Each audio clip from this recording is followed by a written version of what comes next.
Bonjour et bienvenue à tous dans cette nouvelle vidéo. Aujourd'hui je vais vous présenter mes lectures du mois d'août. Et vous allez le voir, il n'y a pas beaucoup de séries parce que j'ai lu une série de 28 tomes. Donc ça m'a pris pas mal de temps. Voilà, parce que comme je lis pas que du manga, forcément, quand je lis 28 tomes d'une série, c'est que j'en lis pas non plus beaucoup d'autres à côté. Mais on va quand même revenir sur les 5 tomes de Space Brothers que j'ai pu lire. Donc le tome 6, 7, 8, 9 et 10. C'est toujours aussi bien. Cette fois, ça y est, il va être accepté à la JAXA. On va voir son entraînement. Et pour l'instant, l'entraînement, ça commence plutôt bien. Ils sont dans un désert, ils sont lâchés, et il faut qu'ils arrivent jusqu'au bout.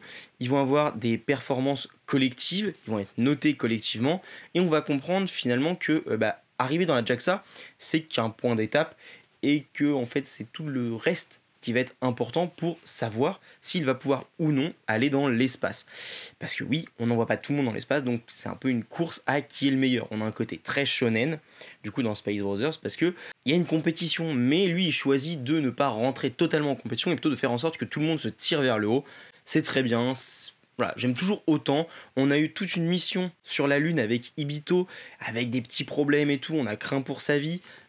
Vraiment, pour l'instant, je passe vraiment un excellent moment à lire Space Brothers. Je ne pensais pas, quand j'ai commencé, je me dis, c'est une série sympa, tu vois, mais sans plus. Non, c'est une excellente série. Vraiment, je suis impatient de prendre la suite. Et si jamais vous ne les avez jamais lus, je vous les conseille très fortement. Une autre série que je peux pas vous conseiller vraiment à 100%, c'est Ushijima. J'ai lu les tomes 1 à 6 et j'aime bien, mais j'aime bien certains aspects. J'aime pas tous les aspects.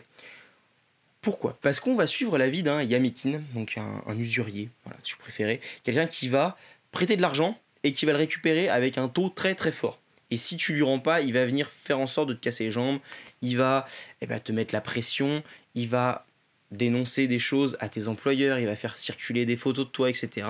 Et son but en fait, c'est pas d'être humain, c'est pas juste de récupérer son fric, c'est vraiment de presser les gens jusqu'à la moelle pour qu'ils lui donnent tout leur argent. Et c'est une vision assez pessimiste de la société, assez dure, vraiment, et ça plaira pas à tout le monde.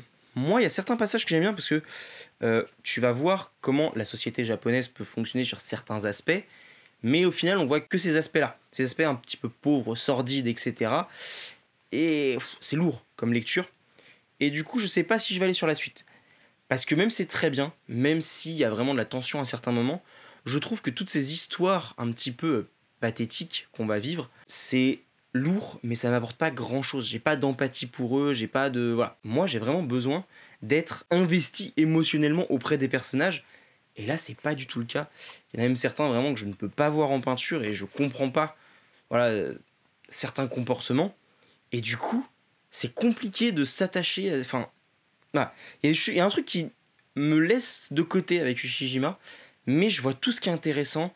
Je comprends les personnages, pourquoi des fois ils en arrivent à ces extrémités, etc. À quel point ça peut être dur et tout. Mais je trouve qu'il y a des trucs qui ne correspondent pas avec ce que j'ai envie de lire. Donc je sais pas. Pour l'instant je les revends pas, mais j'ai pas du tout envie de continuer. Je préfère mettre mon argent ailleurs. Donc voilà, une excellente série, mais qui personnellement ne me correspond pas dans mes attentes de lecture. Par contre, Kujo l'implacable, c'est possible que ça me plaise plus parce qu'on est vraiment dans le côté procédural. Et que ce côté procédural, ça va inclure, en tout cas je l'espère, un côté mind game où on va devoir essayer d'être plus intelligent que l'autre, on va avoir un coup d'avance et machin. Et là, ça m'intéresse un peu plus. Là-dedans, c'est pas dans tous les chapitres qu'on a ça, c'est pas dans tous les arcs qu'on a ça. Et du coup, pour l'instant, ça m'a un peu laissé de côté. Donc si jamais vous l'avez lu, n'hésitez pas à me faire un retour dessus sur la suite. Est-ce qu'on est vraiment encore dans ces gens pathétiques, voir comment il va les essorer et tout. Et dans ce cas-là, je vais peut-être passer. Mais si on a un peu plus de trucs avec la police, avec divers gangs, et du coup, il faut réussir à s'en sortir et tout, là, ça peut un peu plus m'intéresser. Bon, ensuite, la série de 28 tomes que j'ai lu, c'est les Blue Exorcist. Voilà, j'avais envie de me refaire la série avec la sortie du dernier tome. Donc j'ai mis un peu de temps avant de me relancer. Blue Exorcist, c'est génial. C'est l'histoire de Rin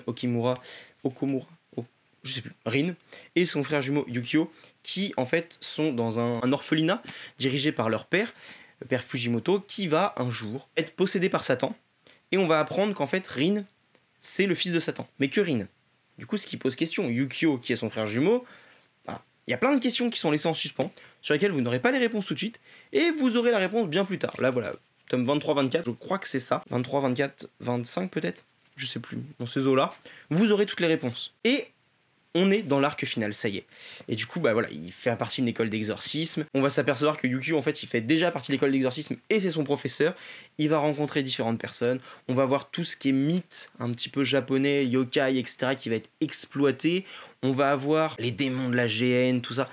C'est vraiment très bien, c'est vraiment très intelligent dans la manière de traiter le shonen. Il y a très peu d'arcs assez inutiles. Il y en a un ou deux où vraiment, bon, sont pas exceptionnels, mais dans l'ensemble ça se tient bien. Mais on n'est pas comme dans les shonen récents où ça va très vite tout de suite.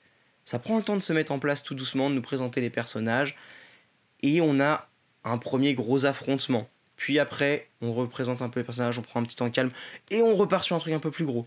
Et la relation entre les différents personnages est vraiment au cœur du récit. Donc la relation entre Yukio et Rin, elle est vraiment magnifique, je trouve. Elle passe très bien. On va voir comment les deux gèrent les problèmes en fonction de comment ils ont été élevés, en fonction de leur caractère. Ça marche bien. Vraiment, moi, Blue Exorcist, c'est une excellente série. Je suis vraiment impatient d'avoir la suite. Surtout que là, on est dans l'arc final, donc ça devrait pas être trop long. Je sais pas si c'est terminé au Japon, mais voilà, on a le tome 28, je pense qu'au tome 35, ça sera terminé et très facilement. En tout cas, j'espère. Sinon, ça veut dire qu'ils ont rajouté des trucs pour pas grand-chose. Les Blue Giant Supreme 1 et 2, j'ai adoré la série Blue Giant, j'ai fait une vidéo, allez la voir si vous l'avez pas vue. Et ben on reste dans la même gamme, sauf que cette fois, on change de pays. On passe en Allemagne et il va devoir affronter la barrière de la langue. Grâce à son jazz, il va pouvoir réussir à se faire comprendre un peu plus. Et on va voir qu'il va tomber sur quelqu'un de profondément gentil qui va l'aider. Et en ça, c'est magnifique parce qu'on ne te présente pas un univers qui est pessimiste où quand tu rencontres quelqu'un, c'est forcément quelqu'un de mauvais ou qui est intéressé, machin. Non, des fois, dans la vie, tu tombes juste sur des gens gentils et c'est ce qui est dedans. C'est un manga qui va se concentrer sur les rencontres et les rencontres qu'on va faire dedans sont vraiment géniales. On va rencontrer un personnage qui sera sûrement dans le groupe de Dai plus tard et qui pour l'instant n'est pas dans son groupe. On va en apprendre un peu plus sur son passé et tout. Et pour l'instant, moi je vous le dis, Blue Giant Supreme, c'est sûrement la série qu'actuellement je prends le plus de plaisir à lire. Parce qu'on voyage, on rencontre des personnages, on en apprend un peu plus sur la musique, on suit Dai, on vit toutes les émotions qu'il vit, on a du tranche de vie, et mêlé avec ce paysage, avec ces rencontres, c'est magnifique, c'est vraiment trop bien, et je suis impatient de prendre la suite. Et maintenant on va passer à 2 mangas de sport avec Hippo saison 6, tome 20, donc le tome 129 en vrai. Je vais pas vous faire un résumé de l'histoire parce que Hippo c'est largement connu et j'en ferai sûrement une vidéo dans pas très longtemps. Mais là on est dans l'affrontement entre Gonzalez le numéro 2 mondial et Sendo classé numéro 3 mondial. Et voilà, c'est un combat pour affronter après Ricardo et c'est vraiment très bon. Moi Sendo c'est un personnage que j'aime vraiment beaucoup. Gonzalez dans le combat contre Hippo, je l'avais trouvé, je sais pas. Il manquait un truc je trouve pour être vraiment marquant et puis en plus c'est un passage que j'aime pas trop par rapport à ce qui est fait avec Hippo. Donc du coup j'avais été un peu de côté avec ça, mais le combat était très beau. Et là le combat vraiment magnifique. Toujours cet art de George Morikawa pour nous présenter 2 combattants, pour nous montrer la violence des combats, la stratégie et tout.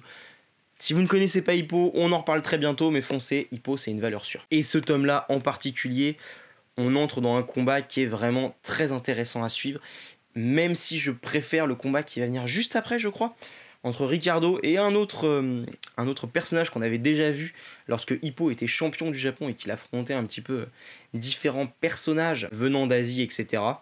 Voilà, donc vous verrez. Mais Hippo, moi, le passage qu'on a actuellement, il est vraiment très bien. Je lis un peu les scans, il y aura une petite frustration, mais on sent que ça va peut-être déboucher à quelque chose bientôt, j'espère. Mais voilà, donc Hippo c'est très bien, lisez Hippo, mais on en reparle très bientôt. Et enfin on termine avec Blue Lock tome 15. Blue Lock, cette série un petit peu entre survival et manga de sport, notamment football, où on cherche à recruter l'attaquant le plus ultime, le plus égoïste, qui saura écraser les autres par sa supériorité et son ego. Et cette fois ils vont devoir se mettre ensemble pour jouer contre une équipe nationale du Japon, et donc du coup montrer qu'ils peuvent remplacer l'équipe nationale du Japon. Alors je crois que c'est l'équipe nationale ou l'équipe junior nationale, j'ai un doute là maintenant, mais en gros c'est l'équipe du Japon de leur âge. Voilà. Et s'ils arrivent à les battre, ils pourront continuer le programme Blue Lock, sinon ils vont être dissous et le programme Blue Lock n'existera plus. Et du coup c'est hyper intéressant parce qu'on voit un vrai match et comment une équipe tournée vers l'offensif pourrait potentiellement réussir à lutter contre une équipe qui serait composée de joueurs classiques. Alors bien sûr c'est tellement fantasque et dans la réalité ils se feraient éclater, mais là, dans le côté manga tout ça, ça marche bien. En plus, Blue Lock, au niveau du dessin, je suis désolé, c'est magnifique. Il y a certaines pages qui sont vraiment iconiques et qui vont vous éclater la rétine. Si vous ne connaissez pas Blue Lock, foncez. C'est un excellent manga de sport, mais pas que. C'est surtout un très bon shonen, un très bon survival, où ils vont devoir essayer de s'entraider, mais en même temps essayer de tirer profit les uns des autres, tout en essayant de ne pas se faire manger par les autres. Enfin, c'est vraiment, j'aime vraiment beaucoup. Et je m'attendais pas à aimer. C'est totalement différent du genre de Ahashi, dont on reparlera dans les prochaines vidéos. La vidéo de lecture septembre, je pense, parce que le tome 18 est sorti en septembre, voilà, c'est ça. Donc du coup, Blue Lock, pour moi, c'est un excellent manga. Il rentre pas du tout en compétition avec Ahashi. Je pense que ça a déjà été dit 50 000 fois. Mais je le reconfirme encore une fois si jamais il y avait besoin. Et Blue Lock, c'est très bien. On est à un passage qui est vraiment hyper important, qui est vraiment très bon. On a un vrai match, on a des vraies situations, on a les personnages qui vont vraiment interagir les uns avec les autres, qui vont mettre en application tout ce qu'ils ont appris depuis qu'ils sont au Blue Lock pour voir à quel point ils ont progressé, et ça marche super bien. Sur ce, la vidéo est terminée. Si jamais tu as apprécié, n'hésite pas à mettre un pouce bleu, un commentaire pour le référencement, pour aider à faire connaître la chaîne. Et si jamais tu es nouveau sur la chaîne et que ça t'a plu, abonne-toi. Et sur ce, on se dit à bientôt pour une prochaine vidéo.